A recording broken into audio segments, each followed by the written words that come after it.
What's going on, guys? It is Celeb back again for another video, or you might be listening to this in podcast format. So today I'm here to react to all of the Summer Games Fest craziness. So there was a ton of stuff that happened just this past week and weekend.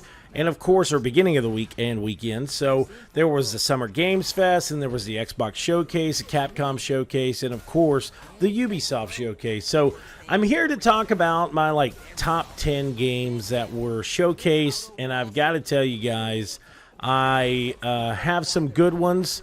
There was a lot of games that were showcased, but that I've narrowed it down to my favorite top 10 or my most surprising top 10 games that I saw and that I am overly excited about. So of course, I want to give a big shout out to everybody that has stuck with me through this crazy amount of time of me just, going through life and being a parent, and people that have messaged me and been like, hey, when's the podcast coming back? Hey, when's live streaming coming back? When are videos coming back? I've got a lot of stuff recorded, and I just haven't got around to uploading it. I did play the recent Final Fantasy 16 demo. I tried my hand at Lies of P.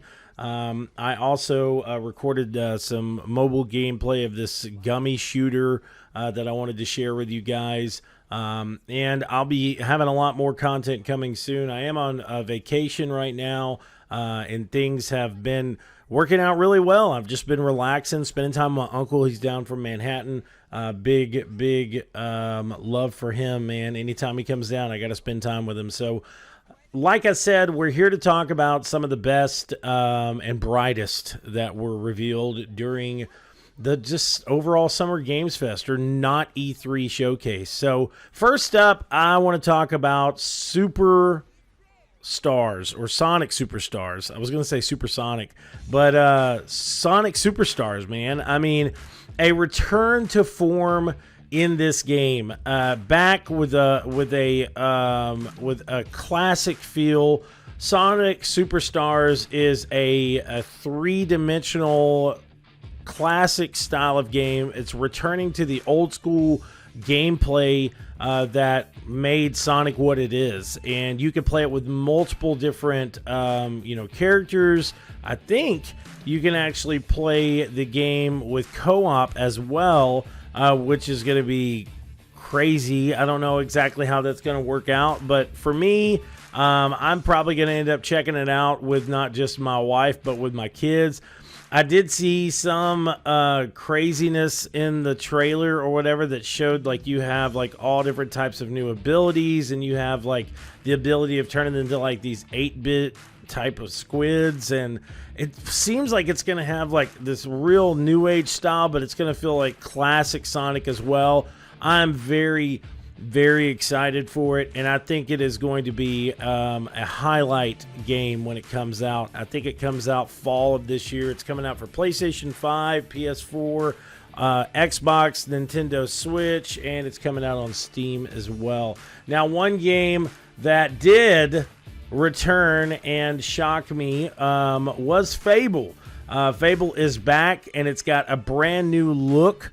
It's got a brand new feel. It did originally have a comedic style, of course, to it, but it just looks great. It looks like it's going to be a very awesome, heavy-based action-adventure game that's hopefully going to have some seriousness to it, but I'm really going to focus on the comedic aspect of it as well. I want a big, large, open-world adventure title like this that is going to have that comedic style of gameplay and overall just, something different. And it is being developed by Playground, which is fantastic. There's not a release date of this game as of yet, but I do have to say the game just overall looks unbelievable. It is, of course, they did a CGI trailer but it was done, I think it was done with like in-game engine footage. So which is really cool. It shows that the engine that they are using for this game is going to work out really, really great. But it just has this really cool new look to it, and it seems like the game has its serious moments, but it doesn't ever take itself too serious, which is going to be really, really cool and a really good return for Fable. My number 7, or wait a second, what is that? Number 10, number 9, number 8. My number 8 choice is Prince of Persia: The Lost Crown. So this is a like 3-dimensional, 2-dimensional like platformer. So it's returning to the original style of Prince of Persia, as it once was back in the day. And with this new one, you play Sargon, a young gifted warrior, a member of an elite group called the Immortals. So you will have the ability of previous games to where you can slow down time, but you're also going to be able to do all different types of stuff. You're going to be able to solve puzzles, do some really cool action sequences. And overall, it just looks like a good return to form with Prince of Persia. I think Prince of Persia kind of lost its way with the somewhat relaunch of Prince of Persia that came out, I think, for PS3, and it just didn't feel like Prince of Persia. So I'm very excited for this. I think it's going to be a fantastic platformer. I think it's going to be a really cool and fun game. It looks beautiful, and I think Ubisoft knew exactly where they were going with the Prince of Persia series. There is not really a clue of if they're going to have like a collector's edition or something, but I think it would be fantastic if they came out with a collector's edition for this game. The game is set to come out January 18th for PlayStation, Xbox, PC, Nintendo Switch. And that's another good thing about this style of gameplay, with it being this kind of 2D platformer style. It's not going to be something that is like, it's going to look beautiful on something like PC or Xbox Series X or PlayStation 5, but it is something that will possibly run really well on a mobile platform like the Nintendo Switch, that doesn't have the full graphical capabilities of, PlayStation 5 or a high-end PC or Xbox Series X. It is going to be something that is possibly going to be able to run really, really smooth, and you're going to get a really good quality game while you're on the move. So really smooth while you're on the move. I don't know, but I'm very excited for it, and I think that this might be one of the biggest games that Ubisoft has come out with in some time. So something else, my number 7, I have to say, is Capcom's highlight of the exosuits for Exoprimal. So Exoprimal is a really, really crazy game. It's a squad-based, survival type game. It's a third-person action adventure, and you take on just hordes of dinosaurs. So instead of it being like hordes of zombies and stuff like we've normally seen, this time it's hordes of dinosaurs that are just flying in from these giant portals. You got these guys that are in these exosuits, and there's a ton that they have to take on all at once, and it's just this big, over the top action-based game. So what was announced during this, because this game was previously announced, and I did get to play the closed beta, it was announced that on June 16th through June 18th, there's actually going to be an open beta test, which I'm really excited for. I'm going to definitely make sure to check it out and the game does release on July 14th. So another thing that's really cool about this game as well is that they're going to have this crazy crossover with Street Fighter. So you're going to be able to fight against some of these giant crazy dinosaurs as they're just pouring into this world with characters like Ryu and Guile. I don't know if there's any more than those two, but at this point in time, I think that's the only ones that have been announced. But it would be so cool to be able to like have these like robotic versions of Ryu and Guile taking on all these hordes of dinosaurs. I don't know, man. I think this game is going to be really fun. And if you're into horde style, online based survival kind of squad based games, I think this is going to be right up your alley. So I definitely think you should check it out. The next up, I have to say, I am so excited for this game.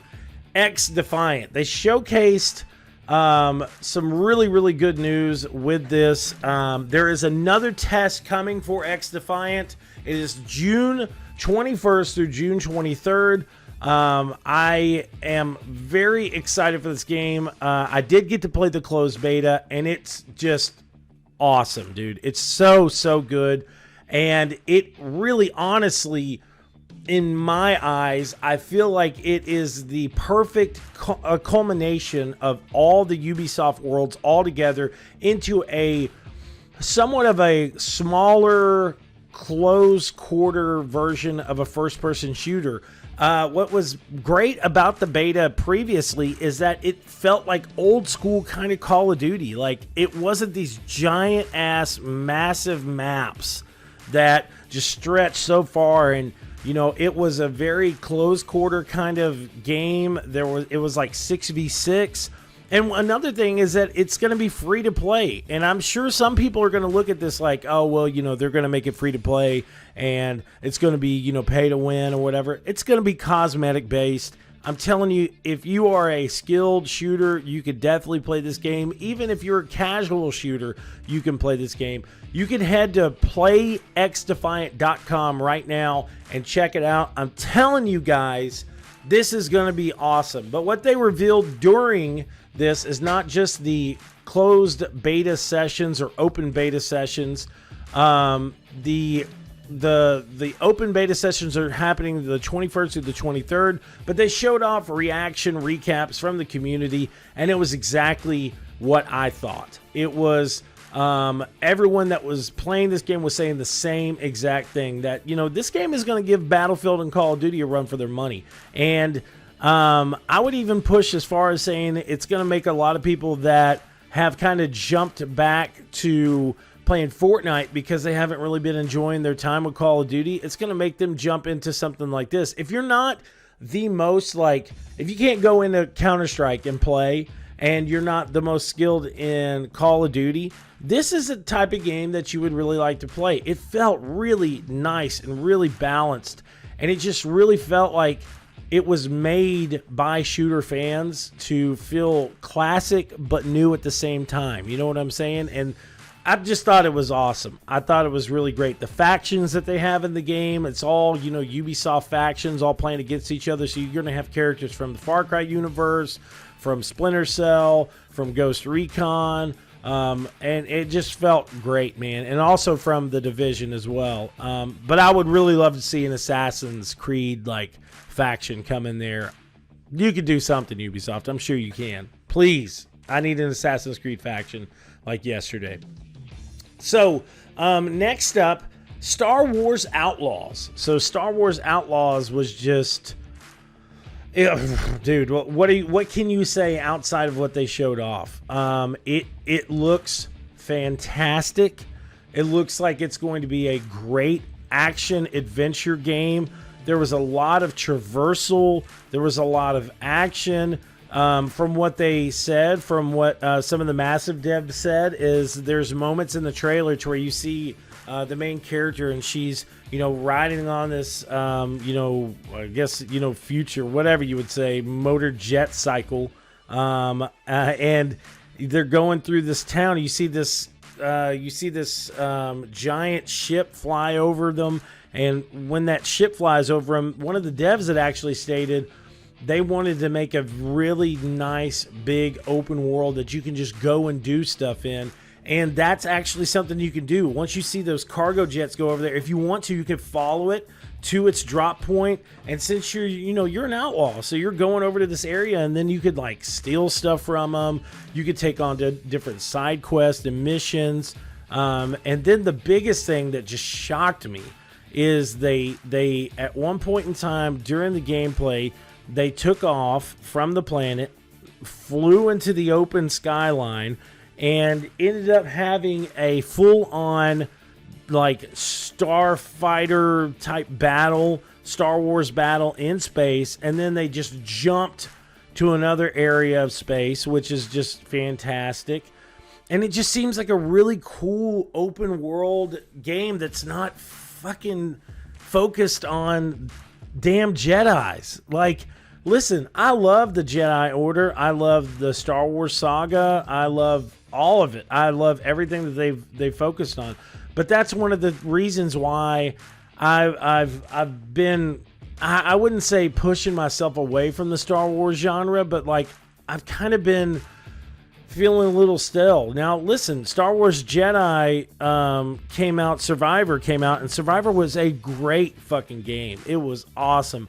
But it to me, it was a really great game, but it still had that same thing. It was about Jedis, And one reason why I was so excited about Star Wars 1313 is that it wasn't going to be focused on Jedis. It was going to be different, and you weren't going to have this character that had these force abilities and stuff. It was just going to be like a shooter, and that's the reason why I'm excited for Outlaws, is that it's going to be in the Star Wars universe.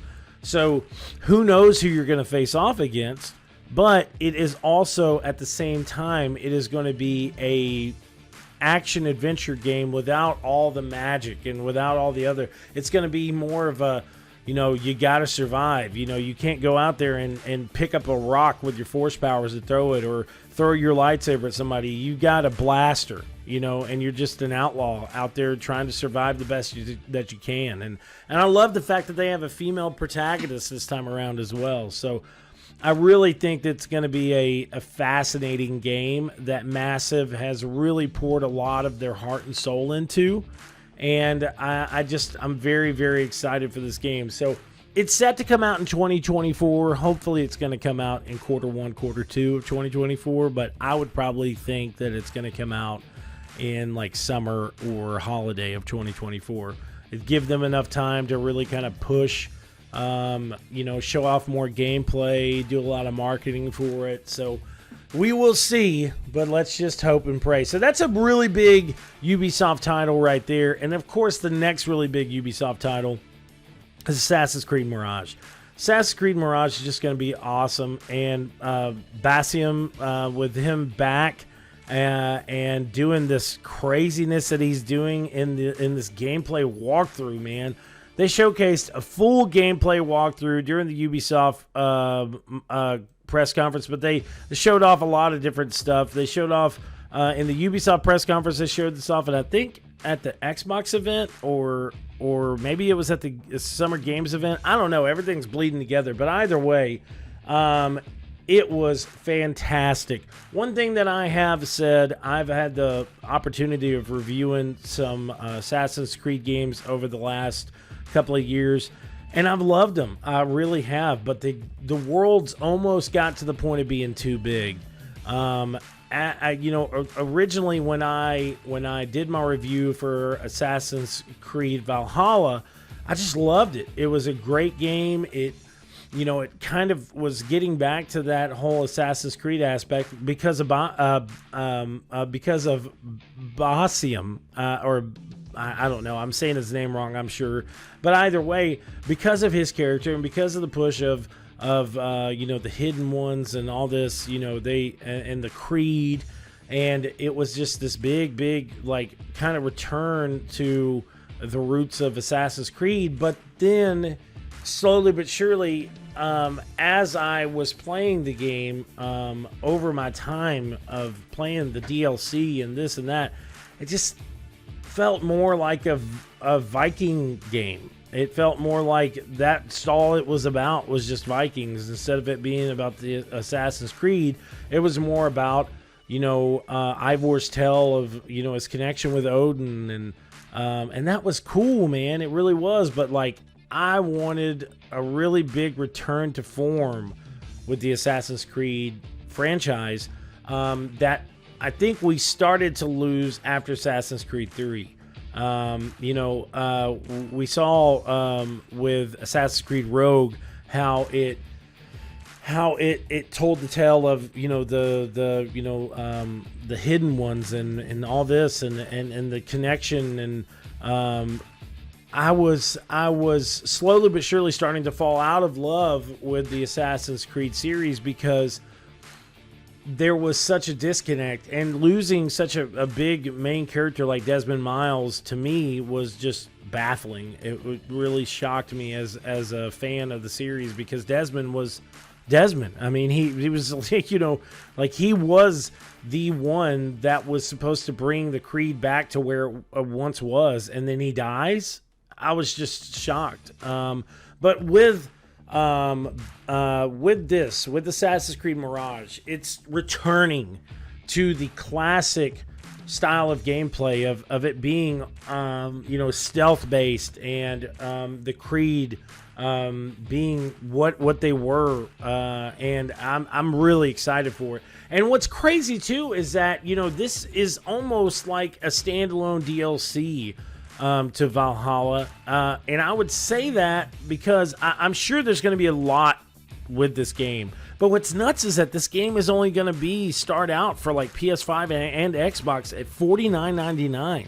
So I don't know if they're basing it off of the fact that they're looking at it as a standalone DLC, or that the game is shorter, or what, honestly. Or maybe they just were like, hey, you know what? We're going to launch it at $49.99. But, I mean, you can get, the other editions for a much cheaper cost, because the base game is only $49 instead of being $69.99, which is just crazy to me. But I'm very, very excited for this game. If you cannot tell, I am really excited for this game.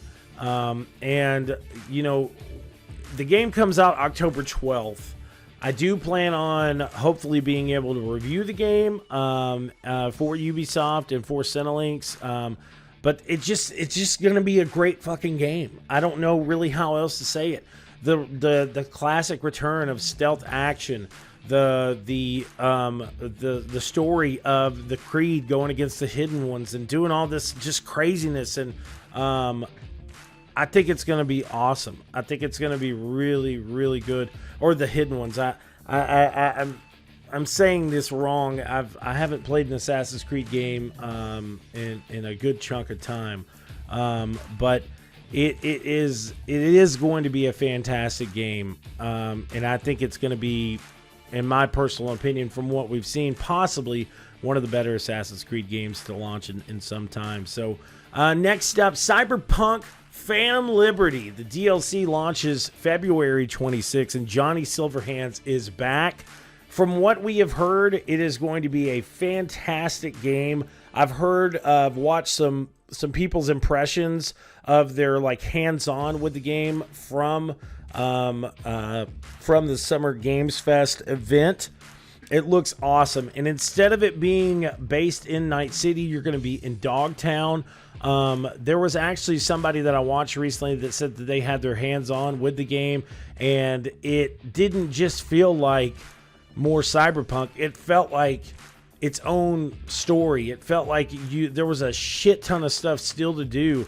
I mean, you're going to have Idris Elba in this game. You're going to have Johnny Silverhands. You're going to have all this craziness going on, and a continuation of V's story with Johnny. And I'm so excited. I mean, just in this brief little paragraph of it saying, in Phantom Liberty, players once again take on the role of V, a cyberpunk for hire, as they embark on a mission to save the president of the new United States of America after her shuttle is shot down over the deadliest district in Night City, Dogtown. Like, that sounds like some crazy ass, like, 1980s retro shit, man. I mean, and the fact that you're going in there to save the fucking president in one of the biggest, like, craziest districts of Night City, Dogtown, which is just this crazy overlook, and it looks so different too. It's got this all new location, and then you have this new story. You're gonna meet Idris Elba, who is a FIA sleeper agent. And then you're going to be able to go again with Johnny. And it says right here, in this expansion also comes with a slew of new content, including new quests, gigs, and gig types, new vehicles, tech, cyberware weapons, and a brand new relic skill tree for even more freedom for crafting one's own unique playstyle. So, I mean, it's going to be amazing. It's really, really going to be good. I'm very, very excited. I finally got around to beating the overall storyline of Cyberpunk, and I got to say, I loved it. I was depressed once I was done, but then I was like, wait a second, I can go back and right before I do the last mission and play some of the side quests that I missed. So I'm very, very, very excited for this, man. I'm telling you, it's going to be bonkers. It's going to be really, really fucking good, and I can't fucking wait for this game. I can't, dude. I think it's going to be one of the better showings of CD Projekt Red. And I think it's going to give them a really good way of redeeming themselves after the launch of the original launch of Cyberpunk. So, big shout outs to CD Projekt Red. I support you all the way. I love you guys. You're amazing. So next up, my original pick for number one was Mortal Kombat 1. So the Mortal Kombat 1 gameplay revealed during the Summer Games Fest was fucking impeccable. It was amazing. We got to see Scorpion, Sub-Zero, Sonya Blade, Kano, Goro. We got to see Kung Lao, Stryker, Jackson Briggs, or Jax. And what's great about this is that we see the official reveal of how they plan on having some of this fighting system and stuff set up for the game. So first, I mean, the biggest thing is graphically the game looks stupendous. It looks very, very good with this engine that they're using. I don't even know the name of the engine, but it's very fast-paced. The overall cosmetics and I would probably say physical-based graphics for the environments and for the characters. The characters' graphical presentation is fucking ridiculously good. But Mortal Kombat 1, okay, so it's a return of the original Mortal Kombat because the Fire God Liu Kang has completely reset the timelines. And of course, what we get in this trailer is, as he wanted this to be a reset of the original, timeline and just everything start over and give everyone a second chance. You know, you can only do so much, and you're gonna see a split. You're gonna see the evil come out. You're gonna see the jealousy. You're gonna see the hate, and we see that in this trailer. We see that, of course, with not just the extremely, extremely brutal fatality system that they have in place, but we see that with some of the main characters, with the choice-based storyline that they're going to have with this campaign, depending on who you choose to side with who, either Sub-Zero and Scorpion could be brothers, or Sub-Zero and Scorpion could be against each other. There's a young Raiden in this game, a very young Raiden. We see the return of some of our favorite fighters that honestly really kind of shocked me. With the return of some of the biggest characters, you have Kenshi coming back. You have Of course, Liu Kang is the fire god now, but you have Melina back. You have the original Sub-Zero back. You have the return of Shang Tsung. And with the new fighting system comes along the Cameo Fighters. So the Cameo Fighters is a system that you can actually use while you're fighting some of these characters to come in and join you in battle that can help you along your way.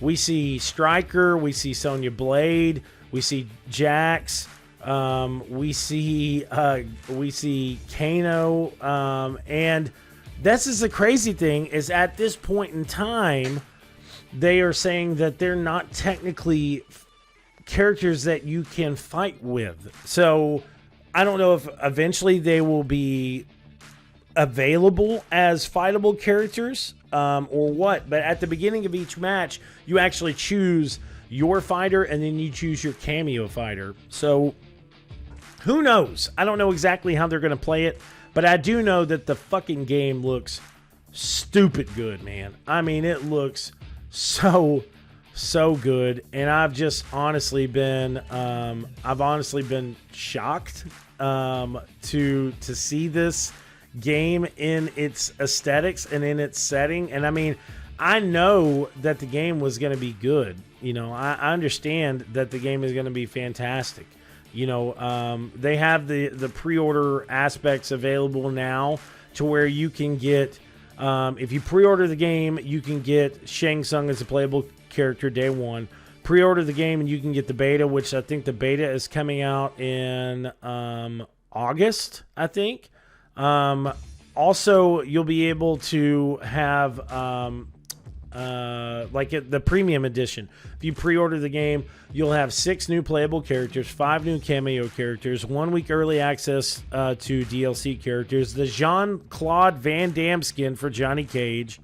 Now, if you get the collector's edition, which comes with a Liu Kang sculpture designed by Corsair, and it says a signature glow-in-the-dark, what is this? A signature glow-in-the-dark standing with impressive 16.5 inches tall.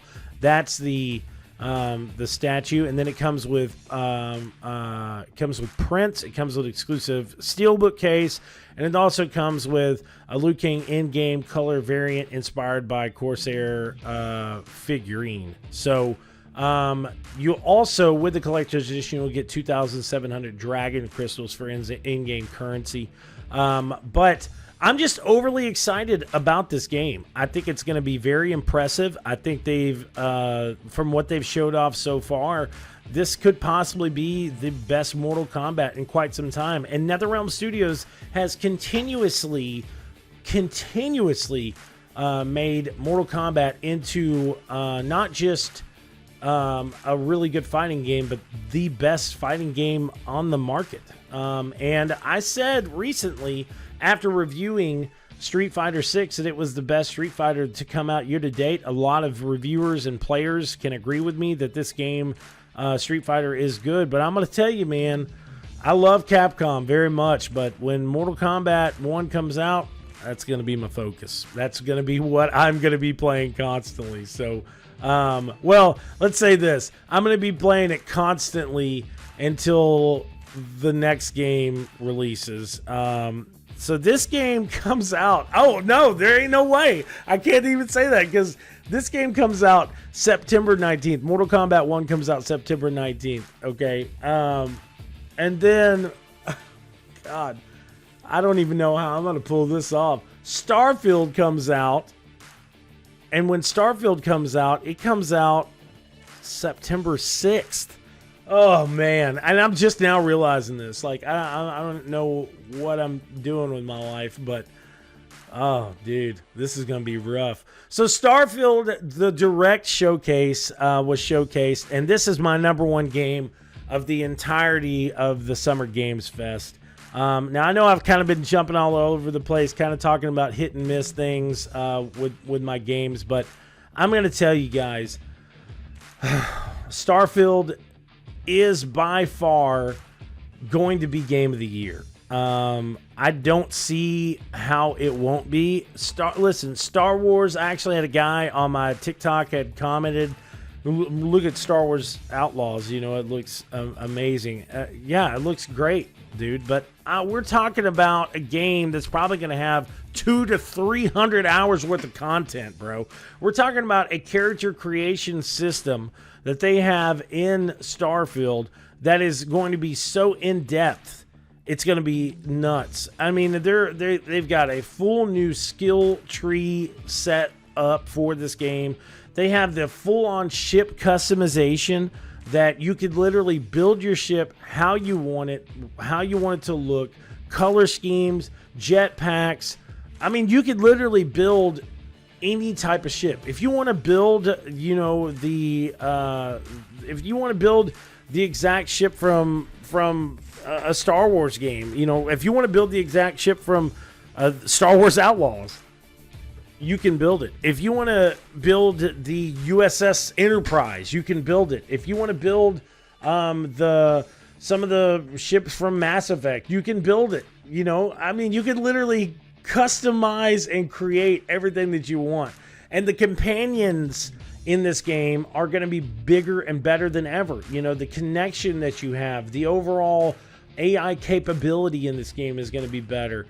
The space flights, the fact that you can fly directly into space, fight all these different, AI or whatever that you're going to end up running into. You're going to have that in Star Wars, yes, and I'm not trying to do a big comparison here because they're two completely different games, but you're going to have that ability. Yes, you can have dog fights in space in Star Wars, but in a game like Starfield, it's not just, oh, well, I'm going to run into somebody and then I'm going to take them out and blow them up or whatever. You can literally have a full-on dogfight with them. If you want to, you can just pick their stuff up, or you can dock with their ship, go in there, take out everybody else that is available in this game or in that ship, take out all the rest of the AI that are in that ship, and then if you want to, you can just use their own ship, or you can, steal stuff from their ship, which is just nuts to me. You're going to have a new exploration style like never before. You're going to be able to mine materials. You're going to be able to go to all these different worlds and just do full-on exploration, and it's not going to be something like we've seen in the past with previous games that didn't launch at the best performance with the space travel. I hate saying it, but yes, No Man's Skies has become such a good game for its community, and they've done such a great game, such a great thing at Hello Games with bringing that game back to what it's supposed to be. But when you go to these worlds, there's going to be stories. There's going to be NPCs. There's going to be everything that you have thought about a space-driven action-adventure game is going to be in this game, with heavy combat, with just everything. I mean, this is the way I look at it, okay? And everybody has said this on podcast after podcast, and talked about, the cool aspects of Starfield. And I really don't think that we're going to be able to have a really good opinion on exactly what Starfield is all about until we get our hands on it. And I hope when we go to QuakeCon this year that we're going to be able to sit down with Starfield. I plan on being there. I plan on covering the event. I'm very fucking excited to just be at QuakeCon. But if they bless QuakeCon with the ability of playing Starfield first before anybody, I won't even know what to do. I'll lose my shit. But the greatest thing about this game is that it takes, God, I was choking up on my words. It takes everything that we loved about Skyrim and Fallout and mushes it together and then straps it to a fucking rocket and shoots it into space. You know what I'm saying? Like, you have the ability of building your outposts, of connecting with characters, of doing all these crazy side quests, of having, large, really, really large based explorations and adventures and fun in these worlds in space. I mean, how could you not want that game in your lineup?